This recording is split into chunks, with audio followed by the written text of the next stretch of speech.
បាទខ្ញុំបាទតាំងសារ៉ាដាសូមជម្រាបសួរលោកអ្នកនាងកញ្ញាពីរដ្ឋធានី Washington សហរដ្ឋអាមេរិកយើងខ្ញុំសូមស្វាគមន៍លោកអ្នកនាងមកកាន់កម្មវិធីផ្សាយរបស់សារព័ត៌មាន The Cambodia Daily ដែលផ្សាយតាមបណ្ដាញសង្គម Facebook YouTube និងនៅលើគេហទំព័រជាភាសាខ្មែរបាទសម្រាប់យប់ថ្ងៃទី14ខែឧសភាត្រូវជាថ្ងៃ3រោចខែពិសាខឆ្នាំអាសាញ់សពស័កពុទ្ធសករាជ2569គ្រិស្តសករាជ2025បាទជាដំបូងនេះសូមជូនមេតិការព័ត៌មានប្រចាំថ្ងៃ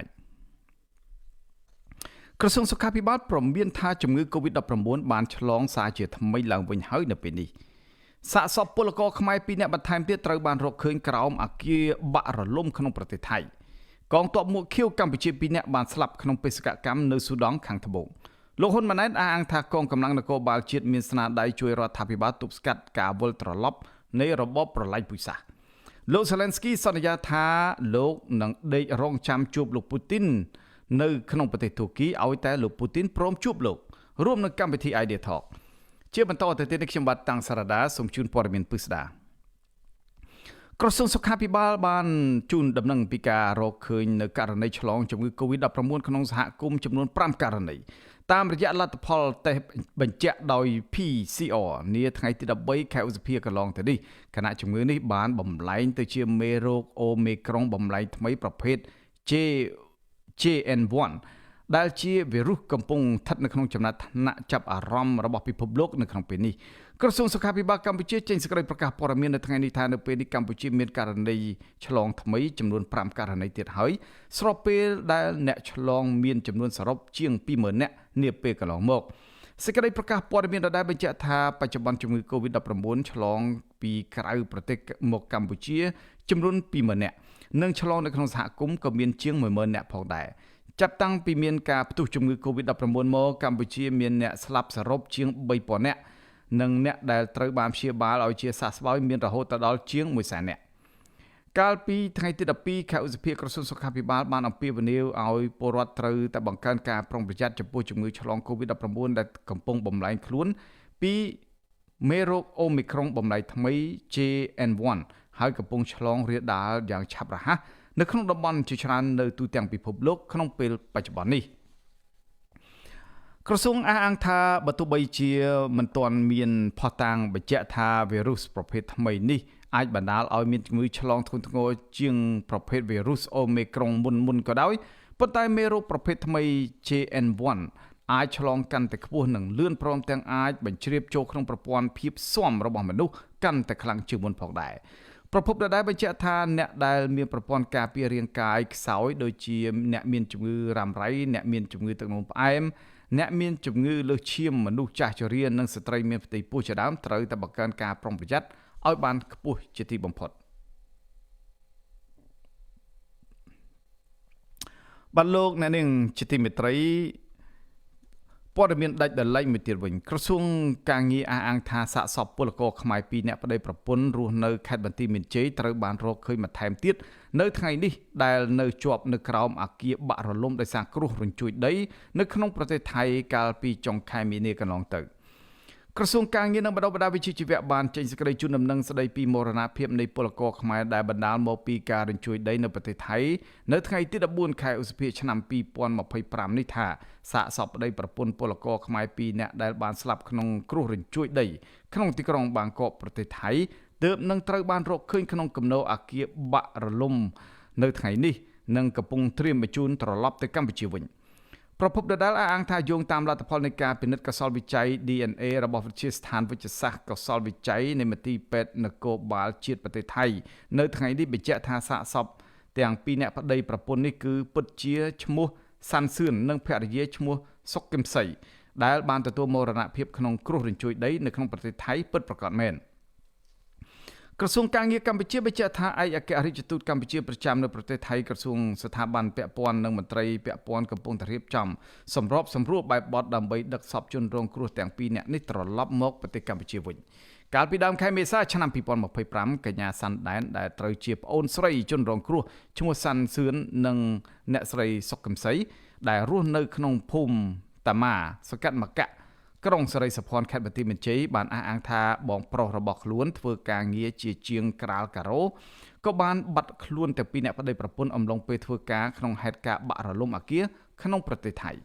ជុំវិញបញ្ហានេះក្រសួងការងារកម្ពុជាបានបង្ហាញថាគិតត្រឹមថ្ងៃទី14ខែឧសភានេះមានមនុស្សជាង100នាក់បានស្លាប់19នាក់ទៀតបានរងរបួសនិង4នាក់ទៀតកំពុងតែបាត់ខ្លួនក្នុងហេតុការណ៍បាក់រលំអគារដោយគ្រោះរញ្ជួយដីក្នុងទីក្រុងបាងកកប្រទេសថៃកាលពីថ្ងៃទី28ខែមីនាកន្លងទៅរបាយការណ៍ដែលបញ្ជាក់ថាក្នុងហេតុការណ៍នេះមានពលករខ្មែរ4នាក់បានស្លាប់និង2នាក់ផ្សេងទៀតរងរបួសក្នុងនោះជនរងគ្រោះម្នាក់បានបាក់កែងជើងនិងម្នាក់ទៀតរងរបួសរលូតកន្លាក់ជង្គង់ផងដែរកាលពីថ្ងៃទី28ខែមីនាឆ្នាំ2025ប្រទេសថៃមានគ្រោះរញ្ជួយដីកម្រិតធ្ងន់រហូតដល់បណ្ដាលឲ្យអគារកម្ពស់30ជាន់បាក់រលំនិងមានកម្មកររាប់សិបនាក់បានជាប់នៅក្នុងអគារនោះជុំវិញហេតុការណ៍បាក់រលំអគារនេះអាជ្ញាធរថៃបានបើកការស៊ើបអង្កេតលើគុណភាពសំណង់អគារដែលបាក់រលំនោះដោយយកសំណាក់ដែកក្នុងគំនរបែកបាក់នោះទៅធ្វើការពិសោធន៍ហើយជាលទ្ធផលបង្ហាញថាដែកដែលប្រើសម្រាប់សាងសង់អគារនោះមិនត្រឹមត្រូវតាមបទដ្ឋានឬស្តង់ដារបច្ចេកទេសសំណង់ឡើយជនជាតិចិនម្នាក់និងជនជាតិថៃ3នាក់ដែលជាអ្នកទទួលខុសត្រូវលើការសាងសង់អគារបាក់រលំនោះត្រូវបាននគរបាលថៃចាប់ខ្លួនភ្លាមៗ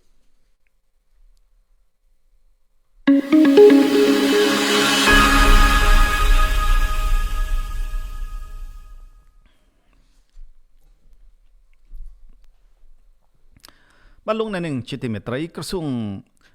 រដ្ឋមន្ត្រីក្រសួងការពារជាតិលោកទាសីហាអះអាងថាកងទ័ពមួកខៀវកម្ពុជា2នាក់បានស្លាប់នៅក្នុងអំឡុងពេលបេសកកម្មក្នុងទីក្រុងម៉ាឡាកាល់នៃសាធារណរដ្ឋស៊ូដង់ខាងត្បូងរដ្ឋមន្ត្រីតពូជនៃក្រសួងការពារជាតិលោកទាសីហាបានសរសេរនៅលើទំព័រ Facebook របស់លោកនៅថ្ងៃនេះថាលោកសោកស្ដាយចំពោះការបាត់បង់យោធិនដ៏ឆ្នើមពីររូបដែលបានធ្វើពលកម្មដើម្បីបុព្វហេតុជាតិមាតុភូមិជាទីស្នេហាក្នុងការចូលរួមថែរក្សាសន្តិភាពក្រោមឆ័ត្រអង្គការសហប្រជាជាតិនិងរួមសុខរួមទុក្ខជាមួយនឹងប្រជាជនកម្ពុជារហូតដល់ថ្ងៃអវសាននៃជីវិតយោងតាមរូបថតដែលលោកទាសីហាបានបង្ហោះនោះកងទ័ពមួកខៀវកម្ពុជា2នាក់ដែលបានស្លាប់មានស្រីម្នាក់ប្រុសម្នាក់នារីយោធិនរូបនោះមានឈ្មោះដួងម៉ាកាលីនិងឈ្មោះផាត់ម៉ូនីគិតមកត្រឹមឆ្នាំ2023កន្លងទៅកងទ័ពមួកខៀវកម្ពុជាបានស្លាប់ចំនួន11រូបខណៈអ្នកធ្លាប់រងរបួសមានចំនួន15រូបអំឡុងពេលបំពេញបេសកកម្មនៅតាមតំបន់គោលដៅផ្សេងៗលោកហ៊ុនម៉ាណែតធ្លាប់បានលើកឡើងថាចាប់តាំងពីឆ្នាំ2006មកកម្ពុជាបានខិតខំចែករំលែកនិងបញ្ជូនកងកម្លាំងរក្សាសន្តិភាពបោសសម្អាតមីននិងអ្នកសង្កេតការណ៍របស់ខ្លួនដើម្បីចូលរួមចំណែកសម្រាលទុក្ខលំបាកជូនដល់ប្រទេសផ្សេងៗដែលរងផលប៉ះពាល់ដោយសារមីននិងសំណល់ជាតិផ្ទុះពីសង្គ្រាមដូចជាប្រទេសស៊ូដង់ខាងត្បូងលីបង់សេរីស៊ីបប្រទេសយឺម៉ែនឆាតប្រទេសម៉ាលីអាហ្វ្រិកកណ្ដាលនិងប្រទេសកុងហ្គោជាដើម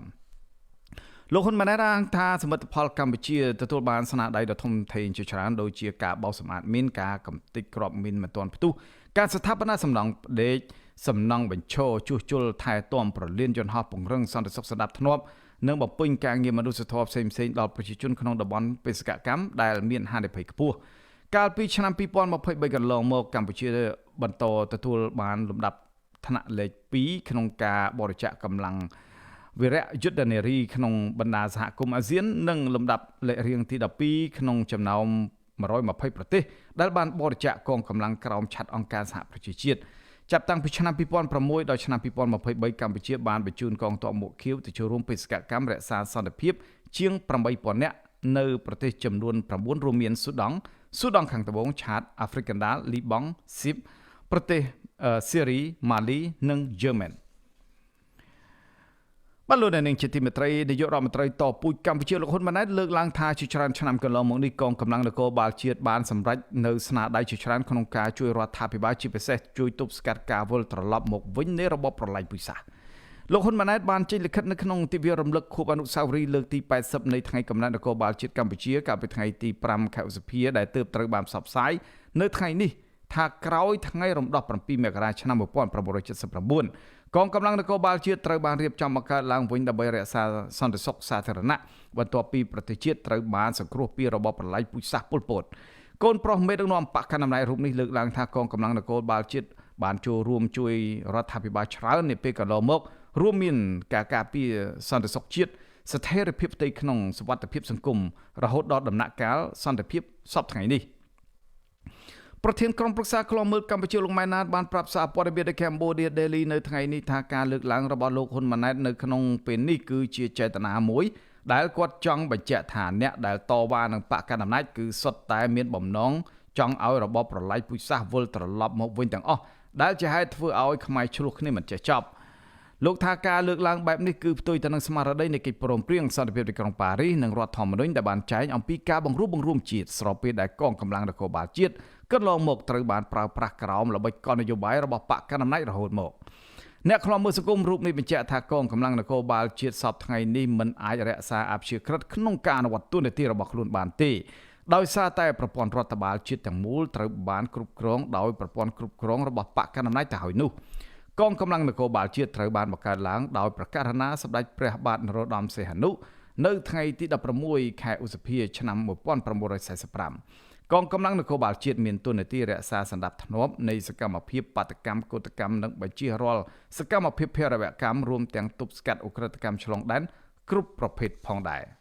លោកអ្នកនាងជាទីមេត្រីនៅពេលនេះយើងចូលដល់នេតិព័ត៌មានអន្តរជាតិ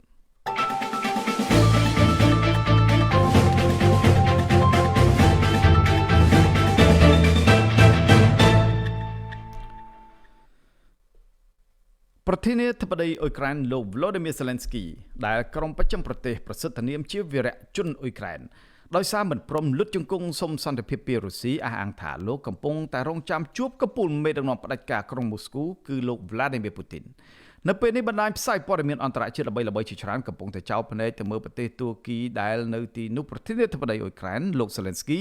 ត្រូវជួបសមាភាគីទួរគីលោក Recep Tayyip Erdogan ជាម្ចាស់ផ្ទះរៀបចំជំនួបទ្វេភាគីនៃកិច្ចចរចារុស្ស៊ីនិងអ៊ុយក្រែនដែលរំពឹងថានឹងធ្វើឡើងនៅក្នុងទីក្រុងអ៊ីស្តង់ប៊ូលនៅថ្ងៃប្រហ័សទី15ខែឧសភាស្អែកនេះ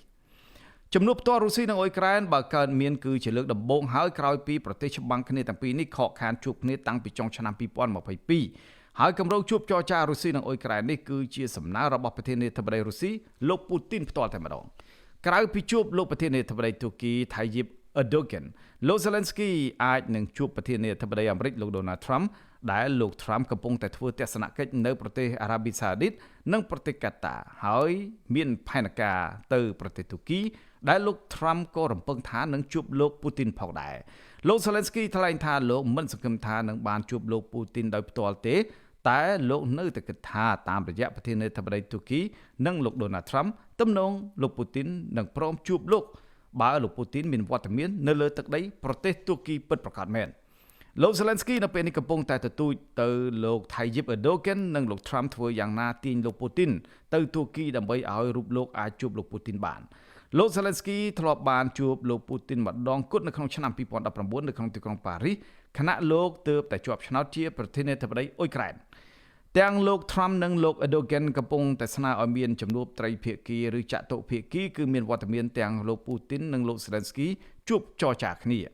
លោក Trump បានបញ្ជាក់ឲ្យថាលោកនឹងស្នើឲ្យមានជំនួបត្រីភាគីដែលមានរូបលោកផងនៅក្នុងជំនួបរវាងលោកពូទីននិងលោក Zelensky ប្រសិនបើលោកពូទីនមានវត្តមាននៅលើទឹកដីនៃប្រទេសទួរគីលោក Zelensky និយាយថាលោកសុកចិត្តដេកចាំជួបលោកពូទីនឲ្យតែលោកពូទីនព្រមចរចាផ្ទាល់ជាមួយនឹងរូបលោកដើម្បីឈានទៅដល់កិច្ចព្រមព្រៀងសន្តិភាពលោក Zelensky ថាជំហានដំបូងត្រូវចរចាអំពីបទឈប់បាញ់រយៈពេល30ថ្ងៃហើយបើអនុវត្តបានត្រឹមត្រូវគឺរុស្ស៊ីនិងអ៊ុយក្រែននឹងឈានដល់ដំណាក់កាលនិយាយពីសន្តិភាពនិងការបិទបញ្ចប់សង្គ្រាមលោកថាបើលោកពូទីនជាអ្នកស្នើឲ្យមានជំនួបចរចាផ្ទាល់រវាងរុស្ស៊ីនិងអ៊ុយក្រែនប៉ុន្តែបែរជាក្រុងមូស្គូមិនព្រមទទួលយកយុទ្ធសាស្ត្រភាព30ថ្ងៃដែលស្នើឡើងដោយរដ្ឋការរបស់លោក Trump និងអឺរ៉ុបទៅវិញនេះគឺវាមានន័យថាក្រុងមូស្គូនិងលោកពូទីនមិនចង់បញ្ចប់សង្គ្រាមនោះទេហើយមិនតែប៉ុណ្ណោះលោកពូទីនបានជាភូតកុហកលោក Donald Trump ពិតប្រាកដមែនដែលលោក Zelensky ថាហ្គេមភូតកុហករបស់លោកពូទីនត្រូវបានលាតត្រដាងហើយនៅពេលនេះលោក Zelensky ដែលលោកថាលោក Trump និងសហគមន៍អន្តរជាតិត្រូវរួមគ្នាគៀបសង្កត់រុស្ស៊ីឲ្យកាន់តែធ្ងន់ធ្ងរបន្ថែមទៀតកាលពីថ្ងៃច័ន្ទដើមសប្តាហ៍នេះមេដឹកនាំអឺរ៉ុបដែលបានជួបគ្នានៅក្នុងទីក្រុងគៀវនៃប្រទេសអ៊ុយក្រែនមានប្រធានាធិបតីបារាំងនាយករដ្ឋមន្ត្រីអង់គ្លេសអធិការបតីអាល្លឺម៉ង់និងនាយករដ្ឋមន្ត្រីប្រទេសប៉ូឡូញបានចេញសេចក្តីថ្លែងការណ៍រួមគ្នាជាមួយនឹងលោក Zelensky ព្រមទាំងលោក Donald Trump ផងបានដាក់កំហិតឲ្យលោកពូទីនព្រមទទួលយកបទឈប់បាញ់រយៈពេល30ថ្ងៃ នៅពេលចរចាអ៊ុយក្រែននិងរុស្ស៊ីអាចដែលមាននៅលើទឹកដីប្រទេសទូគីក្នុងសប្តាហ៍នេះតែយ៉ាងណាក៏ដោយនៅថ្ងៃពុធទី14ខែឧសភាអឺរ៉ុបបានប្រកាសដាក់ទណ្ឌកម្មថ្មីរបស់ខ្លួនថែមទៀតដែលជាកញ្ចប់ទណ្ឌកម្មទី17ក្នុងកញ្ចប់ទណ្ឌកម្មថ្មីសហភាពអឺរ៉ុបនឹងដាក់ទៅលើបុគ្គលនិងស្ថាប័នចំនួន60រួមទាំងដៃគូនិងនាវាដឹកប្រេងរុស្ស៊ីចន្លោះពី50ទៅ150គ្រឿងវិធានការនេះកើតមាននៅពេលដែលប្រធានាធិបតីអ៊ុយក្រែនលោក Zelensky កំពុងតែអំពាវនាវចង់ជួបចរចាជាមួយនឹងប្រធានាធិបតីរុស្ស៊ីលោក Vladimir Putin ដោយផ្ទាល់នៅក្នុងប្រទេសទូគីមកទល់នឹងពេលនេះនៅមិនទាន់មានព័ត៌មានផ្លូវការថាលោក Putin នឹងទៅចូលតុចរចានេះដោយផ្ទាល់នោះទេបែបនេះក្តីវិមានកម្លាំងបានថ្លែងទាត់ចោលអវសានវត្តដែលដាក់ចេញដោយក្រុងគៀវនិងបណ្ដាសម្ព័ន្ធមិត្តអឺរ៉ុបរបស់អ៊ុយក្រែនវិមានកម្លាំងចាត់ទុកជាការដាក់កំហិតតម្រូវឲ្យមានបទឈប់បាញ់រយៈពេល30ថ្ងៃនៅអ៊ុយក្រែនមុននឹងចាប់ផ្ដើមបើកកិច្ចចរចាសន្តិភាពគឺមិនអាចទៅរួចនោះទេ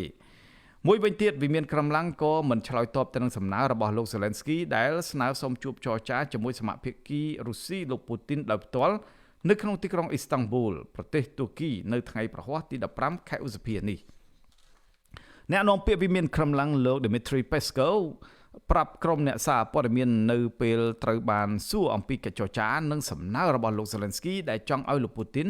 ចូលរួមចរចាដោយផ្ទាល់លោក Peskov បានត្រឹមតែនិយាយថាភាគីរុស្ស៊ី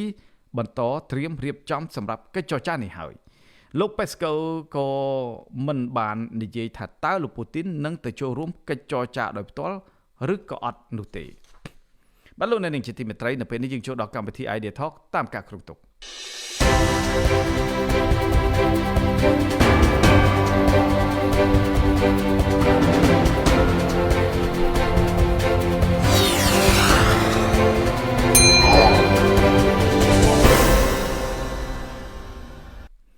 បាទសូមស្វាគមន៍លោកអ្នកនាងមកកាន់កម្មវិធី Idea Talk នៃសារព័ត៌មាន The Cambodia Daily បាទនៅក្នុងរាត្រីនេះវាគ្មិនរបស់យើងគឺលោកសង្សានករណាលោកគឺជាប្រធានអង្គការប្រជាធិបតេយ្យក្នុងប្រទេសអូស្ត្រាលីបាទលោកនឹងចូលរួមពិភាក្សាទៅលើប្រធានបទស្ដីអំពីតើភាពជាប់គាំងវិបត្តិប្រជាធិបតេយ្យនៅកម្ពុជាយូរពេកនាំឲ្យពលរដ្ឋជួបហានិភ័យអ្វីខ្លះបាទប្រសិនបើលោកអ្នកនាងមានសំណួរឬយោបល់សូមសរសេរដោយផ្ទាល់មកកាន់កម្មវិធីផ្សាយរបស់យើងនៅពេលនេះបាទលោកសង្សានករណាសូមទម្លាក់កាមេរ៉ាចុះក្រោមបន្តិចឬក៏ដំឡើងកៅអីឡើងលើបន្តិចបាទដូចជាបាទបើមិនចឹងទេសូមទម្លាក់កាមេរ៉ាបន្តិចបាទឲ្យលោកសារដាបាទអូខេឥឡូវនេះយើងបានភ្ជាប់លោកសង្សានករណាបានហើយសុខសប្បាយជាទេលោកសង្សានករណាបាទអរគុណលោកសារដាហើយក៏សូមជម្រាបសួរដល់ប្រិយមិត្តដែលកំពុងតាមដានThe Cambodia Daily ទាំងអស់គ្នាផងដែរហើយខ្ញុំសុខទុក្ខជាធម្មតាទេលោកសារដាបាទលោកសង្សានករណាលោកដឹងស្រាប់ហើយថាមាត្រា1នៃរដ្ឋធម្មនុញ្ញចែងថាកម្ពុជាជាប្រទេសប្រកាន់របបប្រជាធិបតេយ្យសេរីពហុបកប៉ុន្តែប្រជាធិបតេយ្យនៅកម្ពុជាត្រូវគេមើលឃើញថាកំពុងតែជាប់គាំងអនុវត្តមិនកើតប្រសិទ្ធសេរីភាពបញ្ចេញមតិរបស់ពលរដ្ឋត្រូវបានហាមឃាត់គណៈអ្នកនយោបាយដែលមាននិន្នាការផ្ទុយក៏ត្រូវបានដកសិទ្ធិនយោបាយថែមទៀតដូចជាលោកកឹមសុខាលោកសុនចន្ទធីរួមទាំងលោករងឈុនផងដែរសប្តាហ៍ថ្ងៃនេះអ្នកបំផ្លាញប្រជាធិបតេយ្យកំពុងតែកាន់អំណាចពេញទំហឹងគណៈអ្នកលើកស្ទួយប្រជាធិបតេយ្យមិនត្រឹមតែគ្មានអំណាចទេថែមទាំងបែកបាក់កម្លាំងខ្ចាត់ខ្ចាយជាប់គុកថែមទៅទៀតតើវាសនាប្រជាធិបតេយ្យនៅកម្ពុជាអាចសង្ឃឹមស្ដារឡើងវិញនៅក្នុងកម្រិតណាដែលទៅលោកសង្សានករណានៅក្នុងបរិបទដែលកម្ពុជាសប្តាហ៍ថ្ងៃនេះក៏កំពុងតែរុលទៅមុខក្នុងការតស៊ូតវ៉ាទាមទារឲ្យមានការបញ្ចុះពន្ធនិងការចរចាពន្ធជាមួយនឹងសហរដ្ឋអាមេរិកហើយការចរចានេះកំពុងតែចាប់ផ្ដើមនៅថ្ងៃនេះហើយបាទលោកសង្សានករណាអរគុណច្រើនលោកសារដាយើងមុននឹងខ្ញុំឆ្លើយនៅសំណួរនេះខ្ញុំចង់ឲ្យប្រិយមិត្តដែលកំពុងតាមដាន The Cambodia Daily យើងងាកត្រឡប់ទៅប្រទេសកម្ពុជាយើងទៅប្រវត្តិសាស្ត្រដែលកម្ពុជាយើងមិនមែនតែពេលនេះទេដែលកំពុងតែទទួលរងនៅហានិភ័យហើយអ្វីដែលកម្ពុជាយើងរងការបែកបាក់រងការកាប់សម្លាប់គ្នាហ្នឹងគឺយើងឃើញថាវាមានជាហូរហែមកហើយការបែកបាក់គ្នានេះគឺធ្វើឲ្យខ្មែរជាច្រើនលានអ្នករងទុក្ខទោសរហូតដល់ស្លាប់បាត់បង់ជីវិតផងរស់ ព្រាត់ប្រាសនៃរាជគ្រួសារហ្នឹងជាហូរហែរហូតទៅដល់យើងបានកិច្ចព្រមព្រៀងក្រុងប៉ារីសដោយមានការជួយជ្រោមជ្រែងពីសហគមន៍អន្តរជាតិជាពិសេសអង្គការសហជីវជាតិនិងបណ្ដាប្រទេសស្ថាបនិកមួយចំនួនទៀតចឹងជាភពសំណាងជាព្រេងវាសនាមួយដែលកម្ពុជាយើងបានកើតរដ្ឋធម្មនុញ្ញដែលលោកសារដាបានលើកឡើងមុននេះបន្តិចគឺកម្ពុជាយើងគឺប្រកាន់នៅរបបលទ្ធិប្រជាធិបតេយ្យសេរីភូប៉ាចឹងការដឹកនាំប្រទេសតាមបែបប្រជាធិបតេយ្យមានន័យថាមិនមែនមានតែតួអង្គនៃគណៈបកកាន់អំណាចមួយទេឬក៏តួអង្គនៃអ្នកនយោបាយដែលរងការដកសិទ្ធិនយោបាយរងការធ្វើទុកបុកម្នេញប៉ុណ្ណឹងទេតួអង្គសំខាន់បំផុតនៅក្នុងសង្គមប្រជាធិបតេយ្យគឺប្រជាពលរដ្ឋអញ្ចឹងបើសិនជាប្រជាពលរដ្ឋលោកមិនយល់ព្រមក្នុងការឲ្យអ្នកដឹកនាំប្រទេសឬក៏អ្នកកាន់អំណាចដឹកនាំដោយមិនគោរពតាមនៅគោលការណ៍ប្រជាធិបតេយ្យប្រជាពលរដ្ឋនឹងធ្វើកិច្ចការងារក្នុងការទាមទារឲ្យមានការអនុវត្តនៅប្រជាធិបតេយ្យនឹងឲ្យបានត្រឹមត្រូវអញ្ចឹងនៅក្នុងបញ្ហានៃការពាក់ព័ន្ធទៅនឹងគោលការណ៍ប្រជាធិបតេយ្យនឹងមានតួអង្គពាក់ព័ន្ធផ្សេងជាច្រើនទៀតជាពិសេសអ្នកនយោបាយដែលយើងឃើញថាអ្នកនយោបាយធ្វើត្បិតថារងនៅសម្ពាធជាច្រើនណាមានការប្រើប្រាស់នៅប្រព័ន្ធតុលាការចាប់ដាក់ពន្ធនាគារការប្រើប្រាស់អំពើហិង្សាការប្រើប្រាស់នៅវិធានការផ្សេងជាច្រើនដែលធ្វើទុកបុកម្នេញមកលើអ្នកនយោបាយប៉ុន្តែការធ្វើទុកបុកម្នេញយ៉ាងណាក៏ដោយក៏អ្នកនយោបាយទាំងអស់នោះរួមទាំងសកម្មជនសង្គមផ្សេងទៀតផងហ្នឹងมันនៅស្ងៀមនៅតែបន្តបេសកកម្មរបស់ខ្លួនបន្តទៀតអញ្ចឹងវាជាហេតុមួយដែលយើងមើលឃើញថាទោះបីមានការធ្វើទុកបុកម្នេញយ៉ាងណាក៏ដោយក៏សង្គមប្រជាធិបតេយ្យនៅក្នុងប្រទេសកម្ពុជាយើងក៏ឃើញនៅតែមានចលនា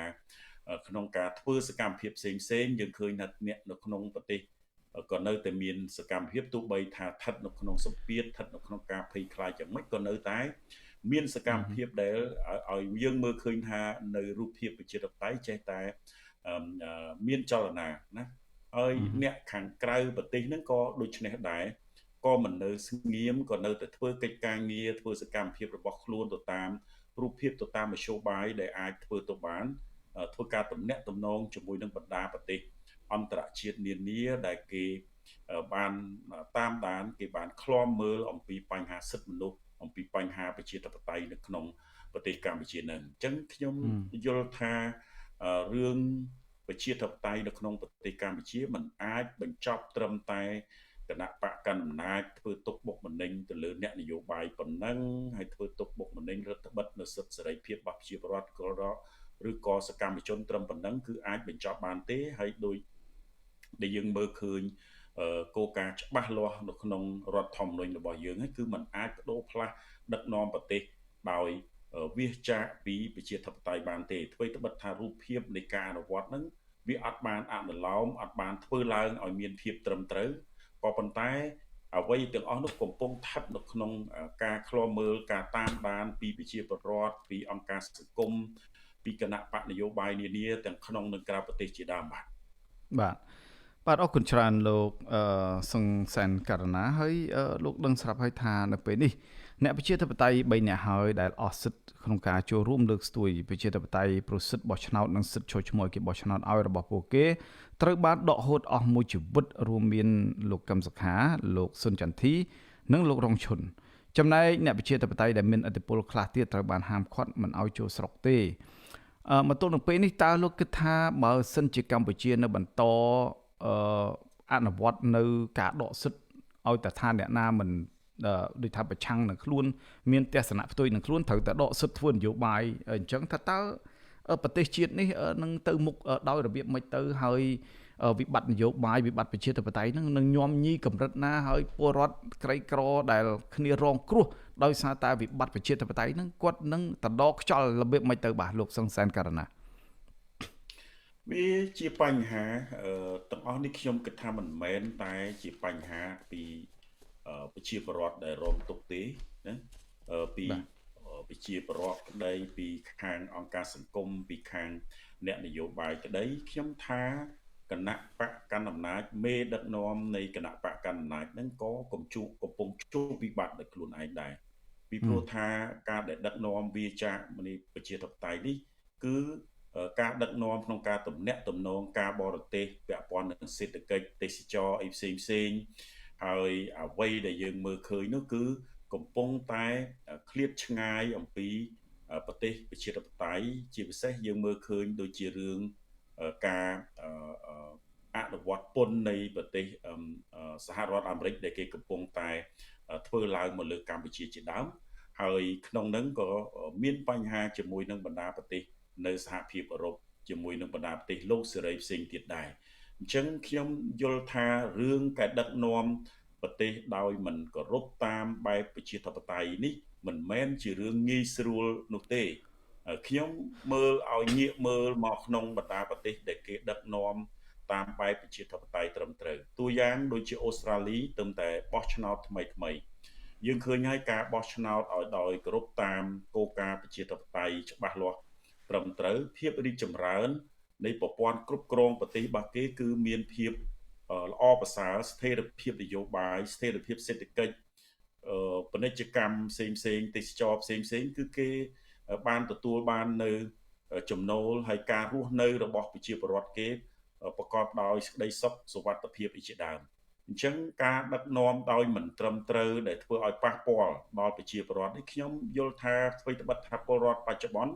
មិនទាន់មានឱកាសក្នុងការក្រោកឈរក្នុងការទាមទារក្នុងការទម្លាក់នៅមេដឹកនាំក៏ប៉ុន្តែពួកគាត់មិនអាចរស់នៅទ្រាំទ្រដោយនៅរងទុក្ខលំបាកណាបំណុលវាន់កណាអ្នកដែលដឹកនាំមានឱកាសក្នុងការច្បាមយកធនធានរបស់ប្រទេសយកទៅធ្វើមានធ្វើបានផ្ទាល់ខ្លួនគ្រួសារឬក៏បពពួកអីជាដើមអញ្ចឹងទាំងអស់នេះគឺជារូបភាពដែលគេមើលឃើញថាវាជាការដឹកនាំមួយដែលក្បត់ទៅលើ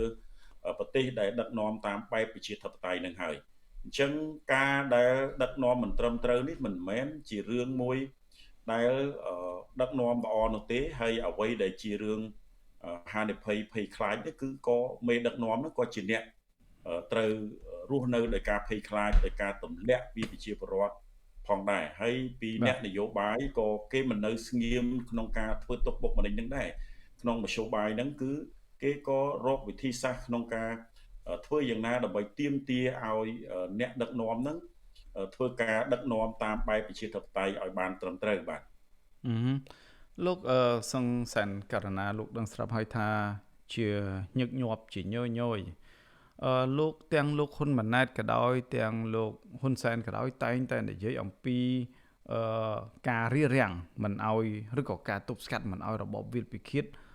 វិលមកចាប់កំណើតនៅក្នុងប្រទេសកម្ពុជាវិញទេ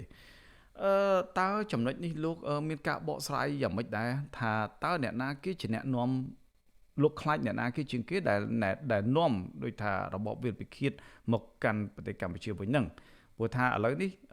បើយើងពិនិត្យមើលទៅលើគណៈបព្វប្រឆាំងដូចគ្មានអាវុធនឹងដៃទេដូចគ្មានកម្លាំងទ័ពអីទេមានតែប្រជាពលរដ្ឋមានតែសម្លេងប្រជាពលរដ្ឋដូច្នេះថាតើសម្លេងប្រជាពលរដ្ឋប៉ុណ្ណឹងហើយថាតើអាចនឹងធ្វើឲ្យប្រទេសជាតិនឹងជួបកលយុគคล้ายទៅជារបបវិលពិឃាតទី2បានកម្រិតណាដែរទៅបាទលោកសង្សានករណាខ្ញុំមិនយល់ស្របក្នុងការលើកឡើងបែបហ្នឹងទេជាការលើកឡើងក្នុងន័យប្រជាពធជាការគំរាមកំហែងទៅលើប្រជាពលរដ្ឋឬក៏អ្នកនយោបាយឬក៏អ្នកធ្វើកិច្ចការងារសង្គមអីទៅវិញទេបើយើងមើលរូបភាពប្រជាពលរដ្ឋឬក៏គណៈបកផ្សេងឬក៏តួអង្គផ្សេងទៀតគ្មានហានិភ័យណាដែលទៅដឹកនាំឲ្យធ្លាក់ទៅក្នុងវាលពិឃាតទេប៉ុន្តែផ្ទុយទៅវិញបើយើងមើលអំពីរបបនៃការដឹកនាំរបស់គណៈបកកណ្ដាលអំណាចបច្ចុប្បន្នយើងឃើញហើយប្រទេសកម្ពុជាគឺជាប្រទេសដែលប្រកាន់នៅរបបប្រជាធិបតេយ្យក៏ប៉ុន្តែប្រជាធិបតេយ្យឲ្យប្រកាន់នៅគេហៅថាអព្យាក្រឹតភាពហើយនឹងអធិបតេយ្យភាពទៅទៀតក៏ប៉ុន្តែយើងមើលពីប្រវត្តិសាស្ត្ររបស់ប្រទេសយើងដូចជារឿងរបបវាលពិឃាតអ្នកណាដែលនៅពីក្រោយរបបវាលពិឃាតគឺបណ្ដាប្រទេសកុម្មុយនីសផ្ដាច់ការដែលជំនាន់នោះមានខាងសហភាពសូវៀតណាយើងមើលហើយនឹង អឺចិនប្រជាមានិតហើយនឹងប្រទេសកុម្មុយនីសផ្សេងទៀតដែលពាក់ព័ន្ធទៅនឹងរឿងវាលពិឃាតនៅកម្ពុជាអញ្ចឹងតើបច្ចុប្បន្នអ្នកពាក់ព័ន្ធទៅនឹងបណ្ដាប្រទេសកុម្មុយនីសផ្ដាច់ការទាំងអស់ហ្នឹងហើយមានភាពស្អិតរមួតដែលយើងមើលឃើញជាពិសេសយើងមើលឃើញបច្ចុប្បន្នកម្ពុជាទៅចាប់ដៃគូយ៉ាងស្អិតរមួតជាមួយនឹងចិនដែលខ្លួនឯងធ្លាប់យើងមើលឃើញកាលពីជំនាន់រដ្ឋកម្ពុជាយើងឃើញហើយបានផ្សព្វផ្សាយជេរប្រមាថចិនយ៉ាងណាប៉ុន្តែទីបំផុតការដឹកនាំបច្ចុប្បន្នទៅចាប់ចិនអញ្ចឹងយើងមើលដូចជាថ្មីបច្ចុប្បន្នហ្នឹងយើងឃើញសមយុទ្ធនាគមាសនឹងកំពុងតែចាប់ផ្ដើមជាមួយនឹងប្រទេសកម្ពុជាយ៉ាងស្អិតរមួតបង្ហាញទៅខាងសហគមន៍អន្តរជាតិឬក៏បណ្ដាប្រទេសលោកសេរីទាំងអស់នេះជាចេតនាមួយបង្ហាញយ៉ាងច្បាស់ថាកម្ពុជាហាក់ដូចជាងាកទៅនឹងប្រទេសកុម្មុយនីសផ្ដាច់ការហ្នឹងជាងបណ្ដាប្រទេសលោកសេរីអញ្ចឹងហើយជាបញ្ហាខ្ញុំគិតថាអ្នកដែលធ្វើឲ្យមានវាលពិឃាតដែលធ្វើឲ្យមានពលរដ្ឋរស់រងទុក្ខទាំងគេហៅរស់ទាំងស្លាប់ស្មារតីអីទាំងអស់ហ្នឹងគឺដោយសារតែការដឹកនាំបច្ចុប្បន្នទៅវិញទេឬក៏អ្នកដឹកនាំបច្ចុប្បន្នទៅវិញទេមិនមែនគឺជាប្រជាពលរដ្ឋមិនមែនគឺជាអ្នកនយោបាយដែលប្រកាន់ជំហរប្រជាធិបតេយ្យដែលជាអ្នកទៅប្រព្រឹត្តនៅអំពើបែបហ្នឹងបានទេហើយយើងដឹងហើយការដឹកនាំតាមបែបប្រជាធិបតេយ្យគឺអ្វីដែលផ្ដោតសិទ្ធិនឹងគឺដល់ប្រជាពលរដ្ឋជាពលរដ្ឋជាម្ចាស់អំណាចពិតប្រាកដជាពលរដ្ឋជាអ្នកជ្រើសរើសមេដឹកនាំប្រទេសប៉ុន្តែជាអកុសលនៅក្នុងប្រទេសកម្ពុជាយើងគឺការបោះឆ្នោតมันមានភាពសេរីมันមានភាពត្រឹមត្រូវនិងយុត្តិធម៌ទៅវិញទេដែលជាអ្នកបិទសិទ្ធិខ្ញុំជឿជាក់ថាបើសិនជាអ្នកដឹកនាំបច្ចុប្បន្នក្លាហានហ៊ានបើកឲ្យមានការបោះឆ្នោតដោយសេរីឬរូបគណៈកម្មការជាតិរៀបចំការបោះឆ្នោតណាដោយមានឯករាជ្យភាពអព្យាក្រឹតត្រឹមត្រូវគណៈបកកណ្ដាលបច្ចុប្បន្នมันអាចដឹកនាំប្រទេសឬក៏มันអាចឈ្នះឆ្នោតបានទេបើសិនជាយើងមើលឲ្យឃើញច្បាស់ដោយសារតែការបញ្ហាដឹកនាំរបស់ខ្លួននឹងដែលធ្វើឲ្យពលរដ្ឋរស់រងទុក្ខចំណាក់ប៉ុន្តែបើគណៈកម្មការរៀបចំការបោះឆ្នោតសិតតែក្រុមមួយដែលគ្រប់គ្រងឬក៏ក្រុមមួយដែលនៅពីក្រោយនៃដោយគណៈបកកណ្ដាលអំណាចទៅហើយតើគណៈបកកណ្ដាលអំណាចហ្នឹងគាត់ខ្លាចទៅអីទៀតបើប៊ីតនៅខាងគាត់ទៅហើយអ្នកកាត់សេចក្តីនៅខាងគាត់ទៅហើយលោកសង្សានករណាដូច្នេះហើយបានខ្ញុំលើកឡើងខាងដើមលោកសារដាគឺឲ្យតែមានការកែតម្រង់ការបោះឆ្នោតដោយសេរីត្រឹមត្រូវបើនិយាយពីបោះដូចបច្ចុប្បន្នគាត់ច្បាស់ណាស់មិនហ៊ានมันមានការភ័យខ្លាចទេដោយសារតែដោយលោកសារដាលើកឡើងមកអញ្ចឹងកណាខោធម្មតាទេការប្រកួតកីឡាបើសិនជាអញ្ញាកដាលនៅខាងណាហើយភាគីម្ខាងទៀតមិនងាយនឹងឈ្នះទេគឺច្បាប់ទៅលើអញ្ញាកដាលលើកដៃឲ្យជ័យជំនះក៏នៅអញ្ញាកដាលអញ្ចឹងបើសិនជាអញ្ញាកដាលហ្នឹងជាមនុស្សដែលលំអៀងណាមនុស្សមិនឯករាជ្យអញ្ចឹងសួរថាតើការបោះឆ្នោតហ្នឹងរើសបានអ្នកដែលផ្ដោតសិទ្ធិអំណាចពិតប្រាកដពីប្រជាពលរដ្ឋឬអត់អញ្ចឹងមិនអាចធ្វើទៅបានទេអញ្ចឹងកម្ពុជាបច្ចុប្បន្នអញ្ចឹងហើយបានយើងនៅតែទាមទារសហគមន៍អន្តរជាតិឲ្យមានវិធានការធ្វើយ៉ាងម៉េចជំរុញឲ្យកម្ពុជានឹងងាកទៅរកការអនុវត្តនៅគោលការណ៍លទ្ធិប្រជាធិបតេយ្យឲ្យបានត្រឹមត្រូវឲ្យគ្រប់តួអង្គឲ្យគេមានសិទ្ធិសេរីភាពគ្រប់គ្រាន់ណាទាំងខាងសារព័ត៌មានទាំងខាងគណៈបកនយោបាយទាំងប្រជាពលរដ្ឋទាំងអង្គការសង្គមបាទអញ្ចឹងអានេះគឺជាអ្វីដែលគេចង់បានហើយបើសិនជាអ្វីដែលចង់បាននោះមិនមែនជាការចង់បានសម្រាប់ប្រទេសគេទេគឺគេចង់បានដើម្បីផ្ដល់នៅសិទ្ធិអំណាចឲ្យពលរដ្ឋជាម្ចាស់ប្រទេសដោយខ្លួនឯងណាដោយមិនចាំបាច់ឲ្យអ្នកនយោបាយរូបណាទៅដាក់សម្ពាធទៅធ្វើបាបធ្វើទុកបុកម្នេញដែលมันអាចឲ្យគាត់អនុវត្តនៅឆន្ទៈខ្លួនឯងបានអាហ្នឹងគឺជាអ្វីដែលបណ្ដាប្រទេសលោកសេរីគេចង់ឃើញកម្ពុជាបែបហ្នឹងឯងហើយបើសិនជាពលរដ្ឋខ្លាយជាម្ចាស់ប្រទេសហើយអ្នកនយោបាយទាំងអស់ហ្នឹងច្បាស់ជាខ្លាចជាពលរដ្ឋហើយខិតខំប្រឹងប្រែងធ្វើកិច្ចការងាររបស់ខ្លួនដោយតម្លាភាពអនុវត្តនៅតួនាទីរបស់ខ្លួនប្រកបដោយការទទួលខុសត្រូវ មិនមែនអនុវត្តដោយបច្ចុប្បន្នច្បាមយកតែមានបានខ្លួនឯងគ្រួសារឯងបពពួកខ្លួនឯងហើយបណ្ដោយឲ្យប្រជាពលរដ្ឋរស់រងទុក្ខវេទនាអញ្ចឹងទេបាទលោកសង្សានករណានៅថ្ងៃនេះកម្ពុជាកំពុងតែធ្វើការចរចាជាមួយនឹងសហរដ្ឋអាមេរិកលើបញ្ហាពន្ធតើលោករំពឹងអំពីលទ្ធផលនៃការចរចាហ្នឹងកម្រិតណាដែរទៅបាទលោកសង្សានករណាខ្ញុំយល់ថាសហរដ្ឋអាមេរិកតិចឬច្រើនគឺគេពិចារណាទៅលើប្រទេសដែលប្រកាន់ប្រជាធិបតេយ្យអញ្ចឹងគេអាចពិនិត្យមើលថាតើកម្ពុជានឹងគឺជាប្រទេសយ៉ាងម៉េចប្រទេសគោរពសិទ្ធិមនុស្សប្រទេសដែលគោរពទៅតាមប្រជាធិបតេយ្យអនុវត្តប្រជាធិបតេយ្យហើយអាមេរិកខ្លួនឯងក៏ជាតួអង្គសំខាន់នៅក្នុងកិច្ចព្រមព្រៀងក្រុងប៉ារីដែរបើសិនជាមិនមានការចរចាណាមួយដែលផ្ដល់នៅផលប្រយោជន៍ដល់ប្រជាពលរដ្ឋបើកទំហរនៅសិទ្ធិសេរីភាពឬក៏ប្រជាធិបតេយ្យទេខ្ញុំជឿជាក់ថាការចរចាហ្នឹងនឹងមិនមានលទ្ធផលល្អទេมันអាចគ្រាន់ថាជាផលប្រយោជន៍ត្រឹមតែពាណិជ្ជកម្មទំនិញដោះដូរពន្ធគ្នាត្រឹមប៉ុណ្្នឹងទេពីព្រោះកម្ពុជាយើងគឺជាប្រទេសតូចណាស់ដែលគេមើលឃើញអំពីផលចំណេញប៉ុន្តែអ្វីដែលគេចង់បានគេចង់ឃើញគឺគេបានផ្ដល់នៅប្រព័ន្ធអនុគ្រោះពន្ធកន្លងមកគឺដោយសារតែបុព្វហេតុនៃការគោរពសិទ្ធិមនុស្សនិងប្រជាធិបតេយ្យនឹងឯងដែលជាប្រទេសកម្ពុជាបានបដិញ្ញាចិត្តខ្លួនឯងប៉ុន្តែយើងមើលកន្លងមកតាក់លហិកនៅទិន្នន័យនៃការរំលោភសិទ្ធិមនុស្សហើយនឹងបំផ្លាញប្រជាធិបតេយ្យនឹងជាច្រើនជាហូរហែរបាយការណ៍ទាំងអស់នោះបានទៅដល់ខាងរដ្ឋាភិបាលអាមេរិកនឹងជាហូរហែមកហើយហើយមកដល់បច្ចុប្បន្នហ្នឹងក៏គ្មានអ្វីប្រែប្រួលដែលជាដុំកំភួនដែរផ្ទុយទៅវិញវាកាន់តែបង្ហាញនៅរូបភាពអាក្រក់និងរូបភាពថ្មីថ្មីនៅវិធីសាស្ត្រថ្មីថ្មីក្នុងការរំលោភបំពានទៅលើសិទ្ធិមនុស្សនិងប្រជាធិបតេយ្យទៀតអញ្ចឹងខ្ញុំយល់ថាជាលទ្ធផលបើมันអាចទទួលបាននៅផលវិជ្ជមានអ្វីដែលជាដុំកំភួនប្រមាណនោះទេបាទលោកសង្សានករណាលោកដឹងស្រាប់ហើយថាខ្ញុំបានទទួលព័ត៌មានពីមន្ត្រីរបស់គណៈបកប្រជាជនមួយរូបដែលថ្លែងប្រាប់សារព័ត៌មាន The Cambodia Daily ក្នុងលក្ខខណ្ឌមិនបញ្ចេញឈ្មោះថាឥឡូវនេះគេបានអនុញ្ញាតឲ្យលោកកឹមសុខាគឺថាអាចទៅព្យាបាលនៅមន្ទីរពេទ្យខាងក្រៅបានហើយប៉ុន្តែមិនចេញទៅក្រៅប្រទេសទេដូចថាអាចចេញទៅត្រឹមព្យាបាលនៅក្នុងពេទ្យក្នុងស្រុកអញ្ចឹងណាហើយការអនុញ្ញាតនេះឥឡូវនេះយើងមិនទាន់ទទួលបានព័ត៌មាននៅឡើយទេថាតើលោកកឹមសុខាសម្រេចចិត្តយល់ព្រមក្នុងការទៅព្យាបាលជំងឺនៅក្នុងមន្ទីរពេទ្យនៅក្នុងស្រុកនៅឡើយទេមានអ្នកវិភាគខ្លះនិយាយថាការនេះជាយុទ្ធសាស្ត្ររបស់គណៈបព្វជិជននៅមុនការចរចាលើបញ្ហាតាក់ក្នុង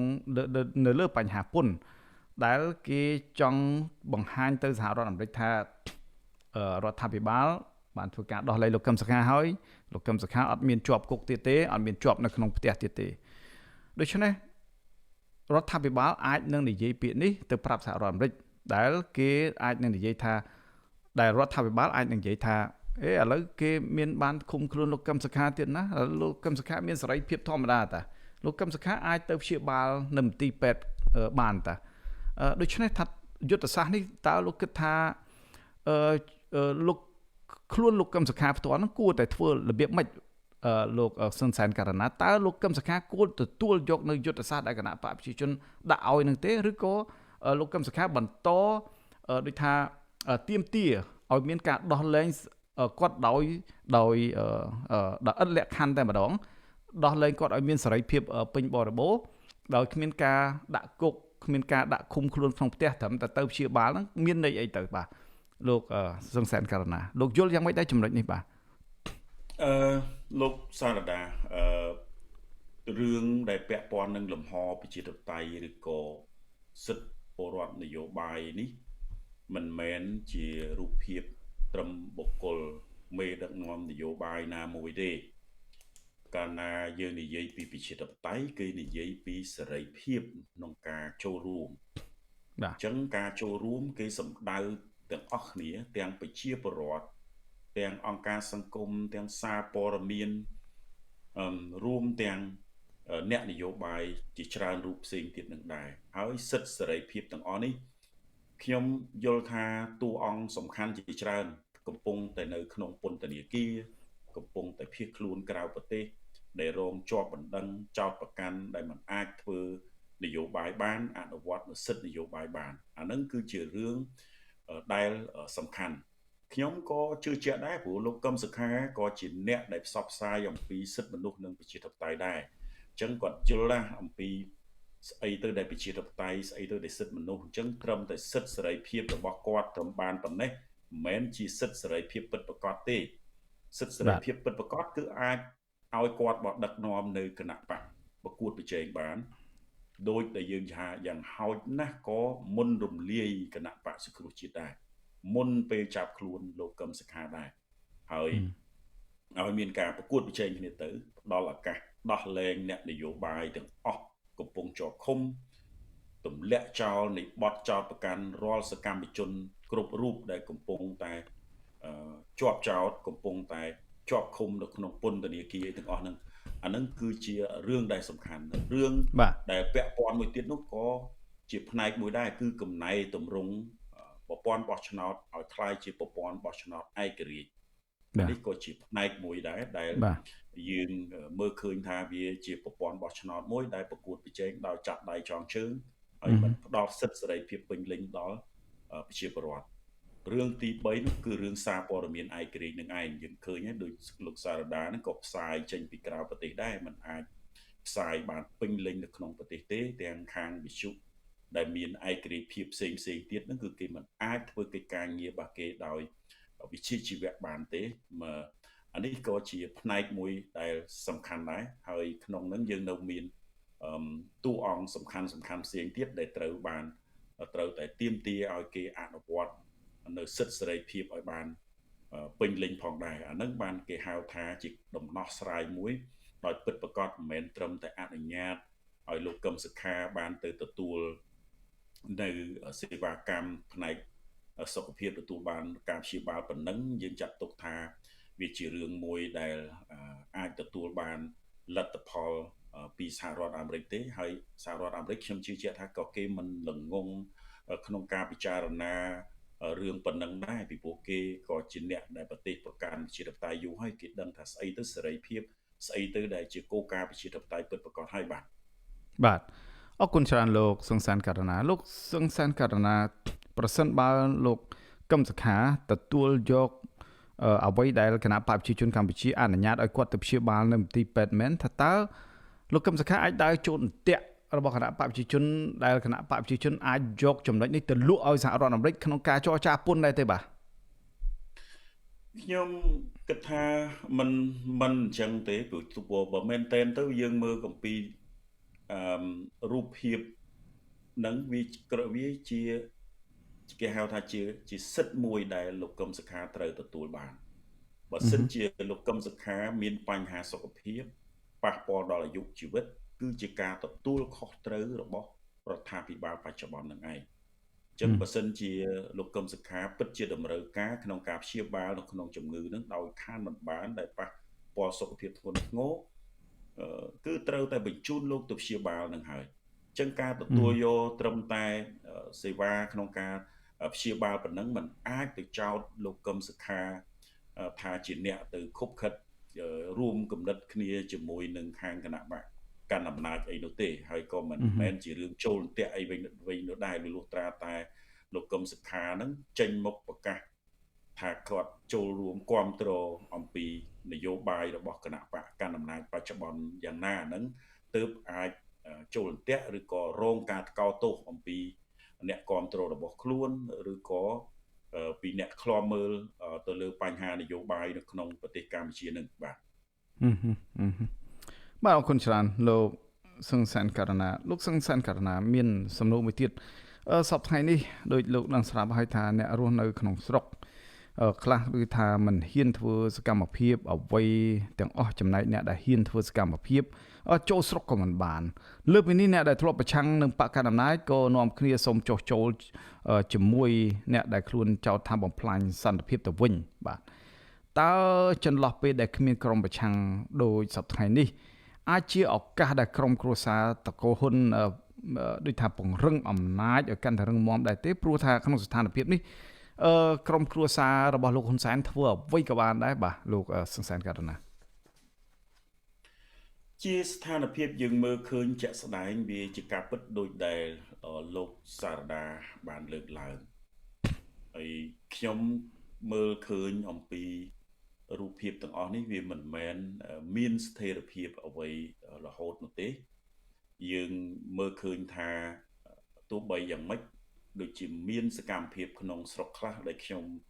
មើលឃើញថាវាជារូបភាពមួយដែលខ្ញុំមិនដែលនឹកឃើញដែរដូចជារឿងការប្រើប្រាស់กระดาษប្រាក់ក្នុងការទៅសេសារអីចឹងអានឹងគឺជារូបភាពមួយដែលឲ្យជាការដាស់ទៅដល់ស្មារតីរបស់ប្រជាពលរដ្ឋដែរពីព្រោះប្រជាពលរដ្ឋណាក៏ត្រូវការចាយប្រាក់ដែរហើយការមធ្យោបាយនេះក៏អាចរួចផុតអំពីការ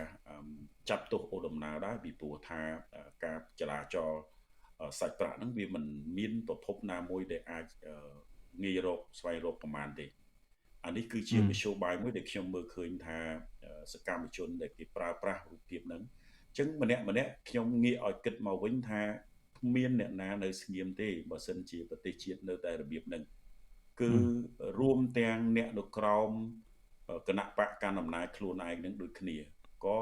រងការលំបាកអំពីការដាក់សម្ពាធរបស់មេដឹកនាំគ្រួសារមេដឹកនាំឬក៏គណៈបកកណ្ដាលអំណាចដូចគ្នាបន្តបន្ទាប់គ្នាអញ្ចឹង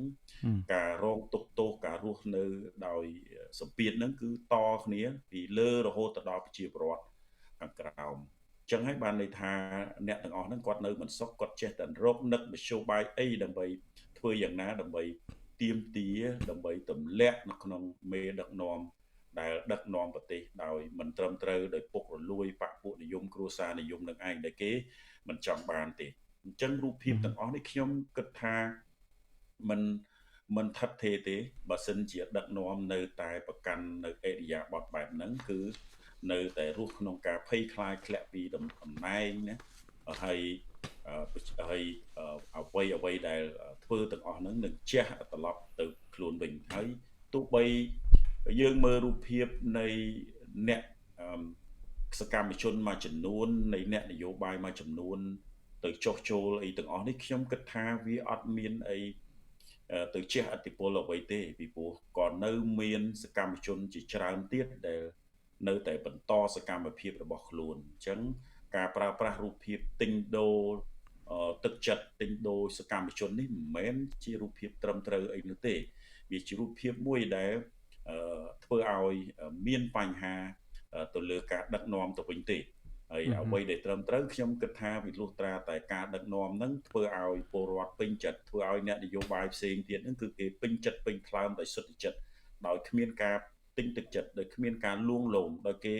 កើតចេញអំពីការគោរពមិនមែនកើតចេញពីការភ័យខ្លាចកើតចេញពីការទិញដូរនោះទេអានឹងទើបជាការដឹកនាំមួយដែល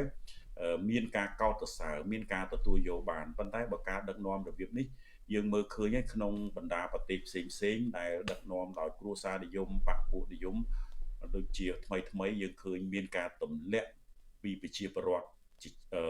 កន្លងមកថ្មីនឹងហើយយើងមើលឃើញហើយអញ្ចឹងมันអាច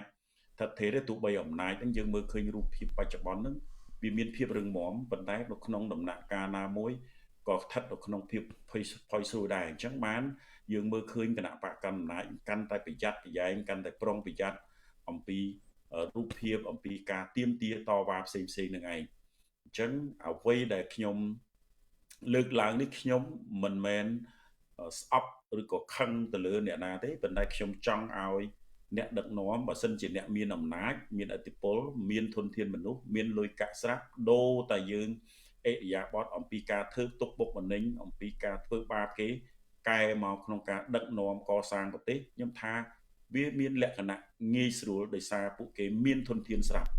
អានោះប្រជាពលរដ្ឋពេញចិត្តណាស់ទៅហើយប៉ុន្តែបើសិនជានៅតែបន្តដឹកនាំរបៀបហ្នឹងខ្ញុំថា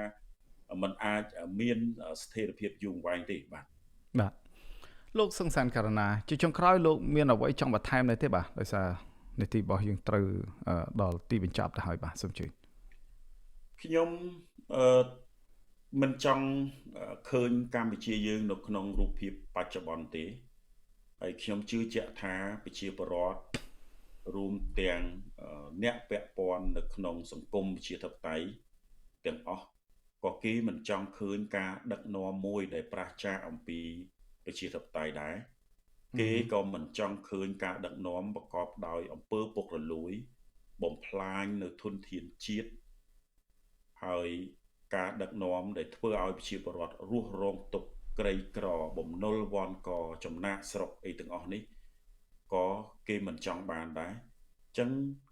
អ្វីដែលយើងចង់ឃើញចង់ឲ្យមេដឹកនាំខ្មែរគ្រប់រូបគ្រប់ភាគីពាក់ព័ន្ធទាំងអស់សូមបញ្ឈប់អំពីការធ្វើទុកបុកម្នេញគ្នាទៅខ្មែរយើងកំសត់ណាស់ខ្មែរយើងរងទុកយូរហើយកុំឲ្យខ្លួនឯងរស់សោយសុខហើយបណ្ដោយឲ្យជាតិសាសន៍របស់ខ្លួនពលរដ្ឋដែលជាជាតិរួមឈាមរបស់ខ្លួននឹងរស់រងទុកវេទនាលំបាកសូមបើកភ្នែកមើលផងសូមបើកភ្នែកមើលផងហើយបញ្ឈប់នៅអំពើដែលធ្វើទុកបុកម្នេញគ្នានឹងទៅមិនចំណេញដល់ខ្មែរទេហើយខ្មែរយើងងាយកសាងណាស់បើសិនជាអ្នកនយោបាយគ្រប់ភាគីពាក់ព័ន្ធចាប់ផ្ដើមគិតគូរចាប់ដៃគ្នាកសាងប្រជាធិបតេយ្យពិតប្រាកដយើងមានធនធានជាច្រើនដែលយើងអាចនឹងកសាងប្រទេសឲ្យមានភាពរីកចម្រើនហើយជាពិសេសយើងកសាងប្រជាធិបតេយ្យមួយដោយទំនុកចិត្តដោយអ្នកឈ្នះឈ្នះដោយថ្លៃថ្នូរអ្នកចាញ់ចាញ់អស់ចិត្តហើយយើងរួមគ្នាកសាងប្រទេសទៅអានឹងគឺជាគោលបំណងស្មារតីធំណាស់នៃកិច្ចព្រមព្រៀងក្រុងប៉ារីសដែលអ្នកនយោបាយបានលះបង់នៅសាច់ស្រស់ឈាមស្រស់នៅពេលវេលាជាច្រើនដែលយើងទម្រាំតែបានកិច្ចព្រមព្រៀងក្រុងប៉ារីសនឹងមកយើងអនុវត្តឲ្យបានត្រឹមត្រូវទៅវាជាប្រយោជន៍សម្រាប់ប្រទេសជាតិជាមុខមាត់ប្រទេសជាតិមុខមាត់អ្នកដឹកនាំផងហើយក៏នាំនូវភាពរីកចម្រើនរុងរឿងដល់ប្រជាពលរដ្ឋផងដែរបាទប៉ុន្តែលោកសង្សានករណាដឹងស្រាប់ហើយថាទោះបីជាយ៉ាងណាក៏ដោយលោកហ៊ុនសែនតែងគម្រាមម្ដងហើយម្ដងទៀតថាត្រូវតែតាមកំតិចក្រមអ្នកប្រឆាំងហ្នឹងឲ្យដល់ទីបញ្ចប់តែម្ដង